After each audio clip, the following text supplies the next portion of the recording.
ak du monde entier ci décès sa sainteté le pape François. Le pape François ñu bëri xamoon nañ ko quand même ci taxawaayam ci àdduna bi gis nañ taxawaay bu mu amoon ci situation bu am Palestine, taxawaay bu mu am ci situation migrants yi ak taxawaay bu muy am généralement pour les plus démunis, donc néew ci doole yi. Donc ñu ngi présenter suñu condoléances à tout le monde entier. Di présenter suñu condoléances aussi à la communauté layène pour le rappel à Dieu du khalife général, donc Serigne Mouhamadou Makhtar Laye, yàlla na ko yàlla yërëm te xaare ko aljana. Mbokk yi tey dañoo fas yéene woon waxtaan ak yéen parce que sénégalais suñu wóoloo dënk ñu day baax très souvent ñuy gën di waxtaan ak ñoom pour andi ay leeral parce que leeral yooyu ci suñu liggéey la bokk. ba tax na tey suñu prise de parole ou suñu intervention ci ñaari pàcc lañ ko nar a lal. Premier point bi nag day nekk andi ay leeral ci conférence de presse bi nga xam ne Thierno Alassane Sall def na ko dëmb. gaa dina métti sa nga andi leeral ci ab discours bi nga xam ne gis nga ne c'est pas du tout structuré parce que nga xam soo koy déglu il passe du coq à l'âne. ñëpp xam nañ que la vacuité de son discours ne souffre d'aucune contestation. tey bokk taskatu xibaar yi fi nekk yëpp su ma leen ne lan ngeen retenir ci conférence de presse bu dëmb dina difficile pour ngeen wax ko mais dinañ souffrir donc essayer quand même un temps soit peu jukki ci quelques points rek andi ci ay leeral. loolu mooy nekk le premier point. Le deuxième point c'est que ñuy suivre sama page Facebook wala Twitter temps yi gis nañ ne am na yenn écrit yu ma defoon ci loolu maa ko doon woo pour ñu débattre ci ay sujets notamment of spontané Mina bëggoon naa maak moom ñu waxtaan ci. bokkoon na aussi ci dossier Azer bi bëggoon naa aussi ñu waxtaan ci donc dinaa xuus ci dossier yi noonu andi ci juste quelques points. Alors ci leeral xam nga day baax souvent ñuy rappeler aux Sénégalais que Thierno Alassane Sall n'est pas sorti de la cuisse de Jupiter. Il était avec le régime de Macky Sall en 2012, en 2013, en 2014, en 2015, en 2016 ba 2017. Il faut même rappeler qu'il a été coordonnateur des cadres de l'APR. su Macky Sall defuloon waxeet donc rester sur un mandat moom dina des ak moom pendant un mandat donc quinquennat l'équivalent de mandat bi nga xam ne moom la ñu jox le président Bassirou Diomaye Diakhar Faye. donc moom su génnee naan day naan régime bu fi nekk ci un an yi jàpp na defuñ ci dara gisul projet day baax ñu leeral ko ñoom buñ fi nekkee ci même seen 4 premières années yi lu ñu def par rapport à ñun en un an ce qu'on a fait. Parce que je ne vais pas comparer cette première année avec suñu boss parce que il n'y a pas matière à débattre là-dessus. xam nañ bu baax ñun lu ñu def en un an ñoom ils l'ont pas fait en 3 ans. C'est ça la réalité et ça c'est factuel. Alors ce qui s'est passé nañ dem juste ci ñoom situation bu ñu jëlee Sénégal instant boobu noonu ñoom bu ñuy gagné élection yi en 2012 on était en taux d'endettement de 3076 milliards de francs CFA. L'équivalent, soit 34% du PIB. Suñu déficit mu ngi woon ci 6%. ñun bu ñuy egsi vous l'avez tous vu 99,67% en termes d'endettement par rapport au PIB, plus de 18 milliards de francs CFA de taux d'endettement. ci misaal ñoom bu ñuy ñëw Sénégalais bu nekk suñu jàppee yow lu nga yoral nit ñi ci bor on était autour de 219 000 francs CFA. ñoom buñ fiy bàyyi Sénégalais bu nekk war na fay 1,31 million francs CFA. donc bokkut en dépit de situation catastrophique bi nga xam ne bàyyi nañ ko dëkk bi ñun bu ñu egsee est-ce que kenn si yéen dëgg na ne am na salaire yu ñu fayut amut. ñoom il a fallu ñu dem adossé wu ci France instant boobu noonu pour mën a fay ay salaire ñun ba léegi dégg ngeen ñu ne dem nañ France dem ñaanaatu wala Allemagne wala Chine wala États-Unis kenn dégguñu fenn fu ñu dem ñaanaatu te ba léegi ñu ngi continuer di fay ay salaire yemuñ ci loolu noonu amul benn secteur bu ngay laal tey te gisoo ne nit ñi ñu ngi ciy def ay jéego yu am solo secteur yëpp nag laa wax. Et en dépit de tout ça nga gis aussi ceeb wàññi nañ ko suukar wàññi nañ ko mburu wàññi nañ ko farine wàññi nañ ko tout ça ci at bii nii la nekkee en dépit de la situation catastrophique bu am Sénégal. ki nga xam ne nag nekkoon nag ak ñoom pendant 5 ans voire 6 ans moom moo ñëw naan tey il se permet di naan en 1 an ñun defuñu fi dara. Donc c'était pour leeral juste côté boobu noonu par rapport à ce point là. Le deuxième point c'est quoi? Et balaa may ñëw sur le deuxième point il faut rappeler que ñun en 1 an quand même en 6 mois c'est-à-dire en moins d'1 an on a présenté aux Sénégalais notre référentiel de politique publique donc muy vision 2050 présenté le plan quinquennal ak un master plan stratégique.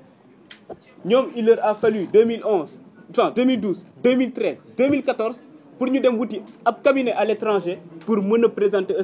au Sénégalais plutôt le PSE te ñëpp xam nañ PSE bi nu mu demee woon. te duñ ko présenter aussi ñun bu ñu nekkee ci espace politique ba léegi à chaque fois suñuy débattre un débat de fond la ñuy def un débat d'idées naan PSE bi mën nañ ci jukki tel ou tel point d'accorduñ ci mais est-ce que gis ngeen boobu léegi kenn ci ñoom jukki ay points. ci vision 2050 wala le plan quinquennal naan lii d'accord ma ci wala lii jàpp naa ne nii moo gën amut démb aussi maa ngi koy dégg mu naan le coût du carburant dafa waroon wàññeeku parce que moom son argumentaire ci ñaari point la ko lal ay facteurs exogènes notamment baril pétrole bi jàpp na ne wàññeeku na au niveau mondial ak ay facteurs endogènes jàpp na ne ñun ñu ngi commencé di produire pétrole donc coût carburant bi war na wàññeeku man nag ci facteur endogène yi rek laa yem le frère Ngagne Demba Touré dina ñëw ci facteur exogène yi expliquer ce qu'il en est. Alors lu leen Thierno Alassane Sall fàtte wax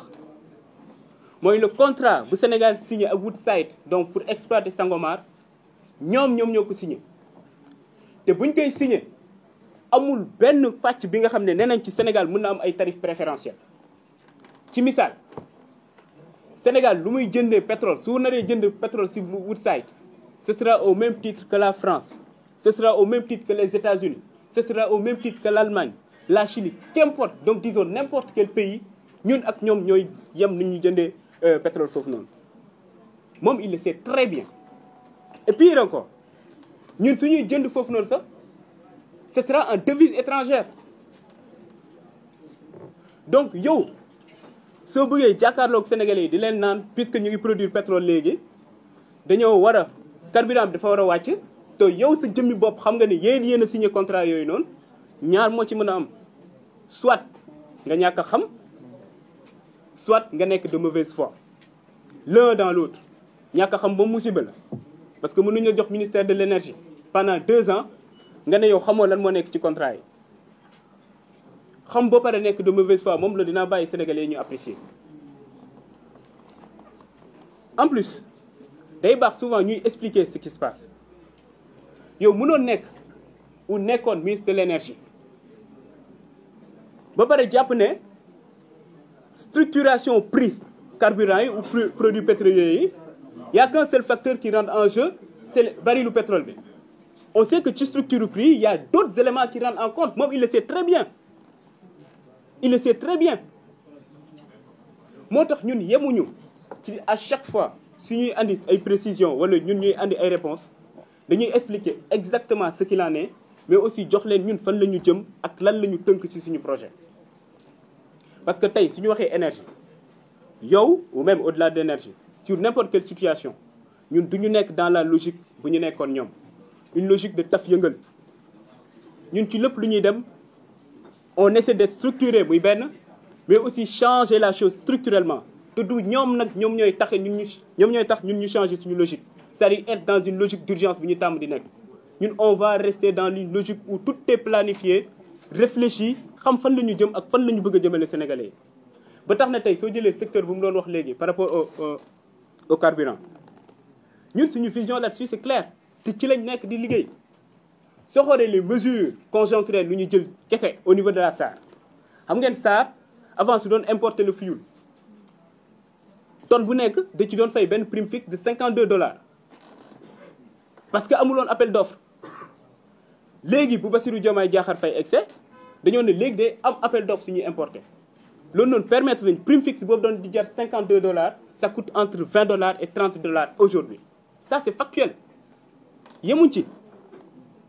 la capacité de raffinage de la SAR tey c'est entre 1,5 million de tonnes annuellement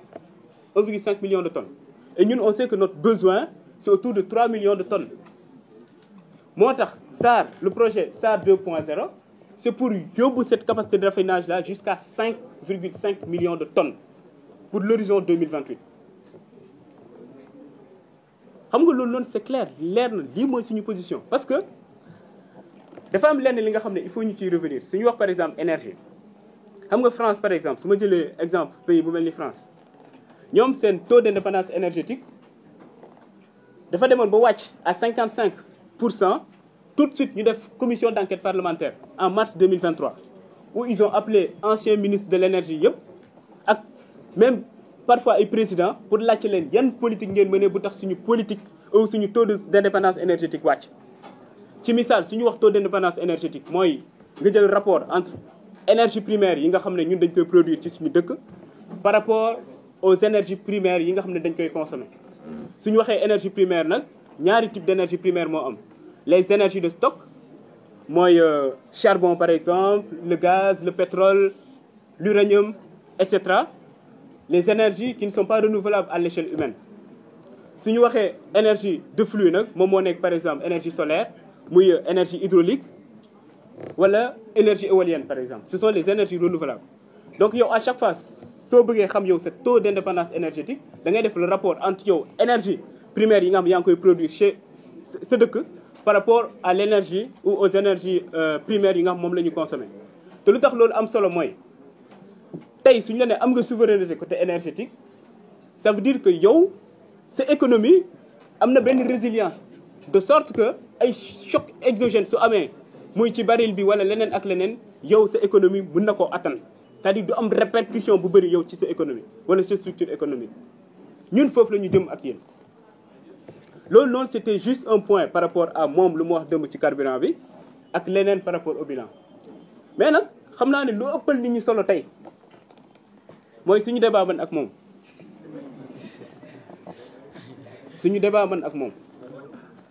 parce que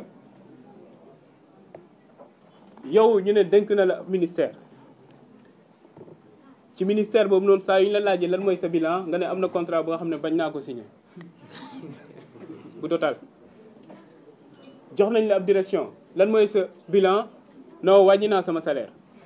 sëñ bi ay résultats la ñu soxla qu'est-ce que vous avez fait en 5 ans 6 ans en tant que ministre en tant que directeur général xam nga yow démb maa ko dégg mu naan le président Ousmane Sonko même bu ñu ma dàqee ci ministère bi bokkoon na ci ñu ma doon défendre oui ay sénégalais yu bari dañ ko doon défendre parce que ñun njort bu rafet la ñu amoon ci moom mais bu ñu excès aux affaires ba gis fu mu jaar moom nga gis tooxidu na yu mu def ñun ñëpp on était déçus